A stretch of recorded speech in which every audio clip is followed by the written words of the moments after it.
Oke. Kita mulai lagi ini perbincangan makin seru dengan Mang Daden.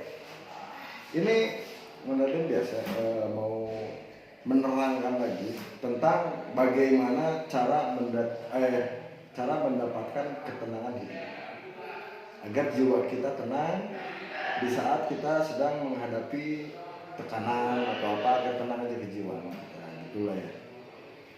Ya, nu paling sederhana mah bahasa euy. Bahasa Langsung jadi solahan. Bisa disebut digeledug. oh DGJ entar. Ya, Ya, gimana? Mengenai caranya mengatasi di saat orang tidak tenang. Kalau ketenangan itu sebetulnya harus bersama-sama. Iya. Jadi lamun tenang sorangan mah kan disebutnya sombong we tenang sorangan mah. Ya masa sendiri tenang yang lain enggak? Nah, Gitu kan? jadi ketenangan itu sebetulnya bersama-sama. Di saat kita berbagi Iya.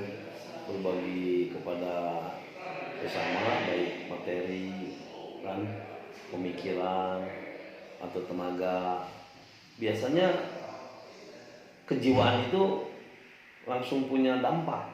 Betul. Nah, contoh gini, sesuatu yang kita sampaikan Yep. dalam forum yang mau resmi, tidak resmi, tapi kita menyampaikan yang nyata-nyata aja, entah rekayasa, entah ngawadul kan, tidak ada kepentingan, entah yang kapuji kan. Yang jelas positif lah ya. Kita ini ya ada peribahasa mengalir aja seperti air itu, walaupun tentang kejiwaan juga pikiran mah ya wae kan, kadang yang ciga batur, tapi irahan pikiran batur yang ciga urang kan gitu.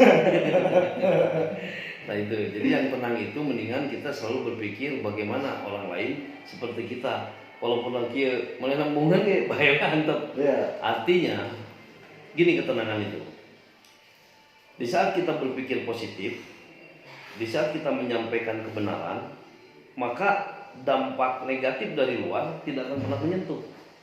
Nah, satu. Yang kedua, di saat kita menyampaikan yang tidak benar, Ya. apalagi mempunyai kepentingan untuk menjatuhkan pihak-pihak yang betul-betul menjadi pesaing, kita takut menjadikan persaingan. Bahkan yang paling parah mensienku dunia kau jabatan sien dipecat, terus kita juga tidak pernah berbuat kebaikan. Ya kebaikan itu yang menjadi alat ukur sebetulnya. Jadi kebaikan ini tidak berbentuk materi saja. Jadi contoh, Ya. seseorang minta bantuan kepada kita punya kapasitas dengan fasilitas Ya. Untuk membantu ya. untuk membantu. Tapi Nah, tidak semata-mata orang itu datang kepada kita untuk memohon bantuan. Berarti dia sudah ada dari alam itu, metikan itu, datang ke kita. Dan orang yang minta bantuan itu biasanya sudah dipasang-pasangkan yang memang kita mampu. Nah, yang menjadi ketenangan langsunglah kita bantu orang itu, karena mereka itu datang pasti kan dengan kemampuannya. ya. Ada tuh di Al-Baqarah, la yukallifullahu nafsan illa usahalah ma kasabat wa alaiha ma kasabat. Jadi kita ini diberikan kemampuan itu atas dasar Allah berikan, kita mampu dengan batas kemampuannya. Nah, kebanyakan kita mampu memberikan bantuan kepada yang memohon dan meminta bantuan kepada kita. Kitanya suka kurang tisarua keeueuh gitu. Di nggak ada-ngadain ya. Bukan naon gitu. Nanti jadi teu boga hatena teh. Materinya padahal banyak. Nah, berarti hatinya yang dibikin nggak ada. Padahal saldo di hatinya, tenaganya masih full power. Nah, karena dia menghilangkan daripada pola pikir cerita yang sebetulnya ada terus cerita nggak ada. Nah, disitulah baru datang yang namanya ketenangan. Karena ketenangan ini berhubungan dengan jiwa. Itu makanya lagu kan, bangunlah jiwanya, bangunlah badannya. Tapi memang kalau misalnya kita ingin merasakan jadi orang lain, rasakanlah cukup dengan 5-10 menit jadi mereka itu seperti apa. Kalian pengen ngerasain orang kelaparan, rasakanlah lapar itu 5-10 menit, pasti kita bakal merasakan. Di saat kita membantu, cobalah membantu, itu bakal jadi kecanduan dan rasanya beda lah. Ada kepuasan atau ketenangan jiwa yang berbeda mengenai Ya, gitu loh.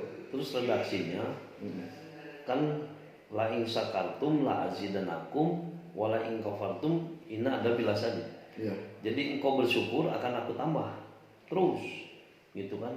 Bersyukur, ya serba alhamdulillahnya, gitu. Semua hidup lah pasti punya masalah, pasti Iya. punya beban, Betul. pasti punya yang Betul. namanya kewajiban. Itu apalagi sekarang lagi musimnya COVID-19.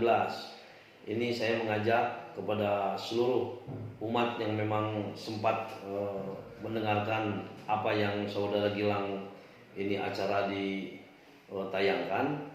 Hanya satu, kita hanya bersyukur kepada Allah karena materi, harta, semua yang kita miliki itu tidak ada apa-apanya sekarang itu menentukan manusia mulia. Artinya derajat manusia itu ditentukan oleh bagaimana dia mempunyai kerahiman, kebaikan dengan sesama, baik itu secara materi, tenaga, pikiran, atau fasilitas yang dia punya.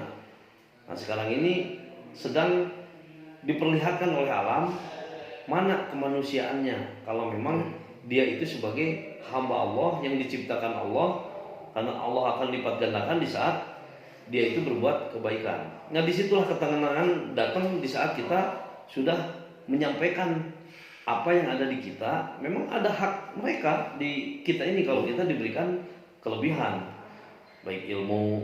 Jika ini ayat ceramah pan Ustadz Amplop, pernah dengar Ustadz Amplop? Jadi datang itu dia bagiin amplop aja, gitu. Walaupun isinya kan 5.000 gitu, Iya. barudak gitu. Jadi Ustadz Amplop.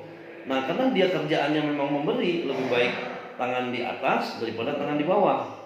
Jadi dia itu kerjaannya ya menyampaikan sesuatu, itu udah ada tuh, udah beredar tuh Ustadz Amplop tuh. Jadi pas saya jadi pendengar kan datang di acara itu Ustadz Amplop cuma anjir edan Ustadz Amplop terbalik tadi masuk hujan. Ustadz yang minta amplop orang dibalik ya mana itu namanya amplop. Memang pendengarnya nggak pernah terlalu banyak, paling 100 orang, 50 orang, ya dikali 5.000 mah anggarnya beleduk itu bukan duit mah nggak pagi-pagi ya mah gitu. Betul. Nah jadi ketenangan itu sebetulnya berikanlah sebagian harta yang kita miliki kepada yang hak, karena itu sudah metik. Jadi yang memberikan ketenangan kan sebetulnya Allah itu. Jadi ada di surat 8 itu ayat 41. Ya. Sesungguhnya harta itu milik Allah dan Rasul, maka 1/5 gitu. Berikan Harus kita kepada berikan kepada yang membutuhkan. Allah dan Rasul, di sananya itu 8 asnaf. Ya semoga lah kalau kita kan menyampaikan ini dalam rangka syiar, judulnya adalah ketenangan itu hanya satu yang bisa dia rasakan setelah dia berbuat. Iya. Kepada dirinya, untuk dirinya, kebaikan, manfaatnya kan untuk orang lain gitu. Padahal di saat kita memberikan bantuan kepada sesama, kita itu memberi bantuan kepada diri kita sendiri dan menyelamatkan kita sendiri. Itu saudara Gilang. Siap.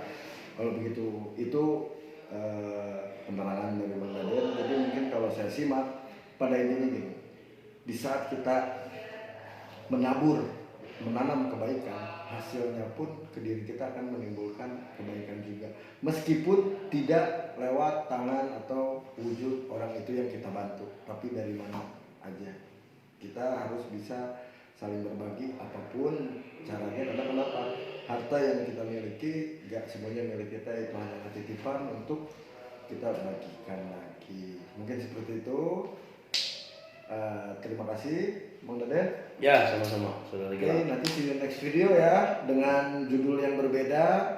Jangan lupa like, share, and subscribe. Sekarang saya closing dulu. Jangan lupa subscribe dulu karena subscribe gratis. Kalau yang mencet subscribe saya doakan besok dapat rezeki 100 juta. Amin. Amin. Oke, kita closing Bang Daden. 1, 2, 3. Gas gendra.